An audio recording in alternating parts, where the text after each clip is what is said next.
And then he said, for the rest of the day, you're in charge. Those were his exact words. Can you believe it? You're in charge. Well, that's great. And thanks to me this year, United Methodist is going to get stuck with all the limp palms. Well, I don't know what that means, but good for you. I even did some marriage counseling for a couple of young newlyweds. Ooh, what kind of trouble they having?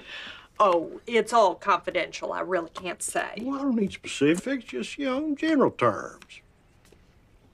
They're having sexual problems. Really? Newlyweds? But we all prayed on it, and then the answer came clear as a bell. Yeah? The husband is under a lot of stress at work, and it's diminishing his natural desires. Huh. What kind of work does he do? He's got so much stress. He owns that flower shop across from the post office. Flower shop? Huh. You've seen it. It's called the Pretty Petunia. Huh.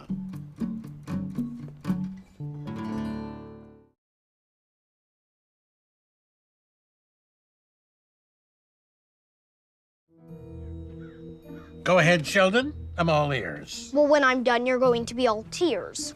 Okay, fellas, let's keep it civil. You claim that the only way to calculate the magnetic field in QCD units is using Maxwell's equations, but you're completely discrediting energy density. But you're still off. By a factor of 3.54, which would seem insignificant, but when examined closely, you realize that it's the square root of 4 times pi. Your point being? Rationalized and non-rationalized units differ by 4 times pi. Anyone with a basic knowledge of electric and magnetic fields would know that. I'm lost. Are we still being civil? It's all right, Connie. Sheldon's trying to justify his shortcut. Not a shortcut, a more elegant and efficient method to achieve the correct answer. Well, I applaud the effort, young man. Don't treat me like a child, treat me like a colleague. Fine. This is the stupidest thing I've ever seen. How could you say that?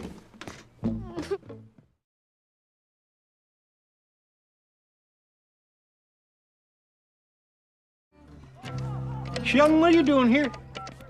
They wouldn't let me use the phone in the principal's office. Who are you calling? Dr. Sturgis, it's a math emergency. Don't you think you should ask my permission first? It's ringing, yes or no? You know what? I don't care.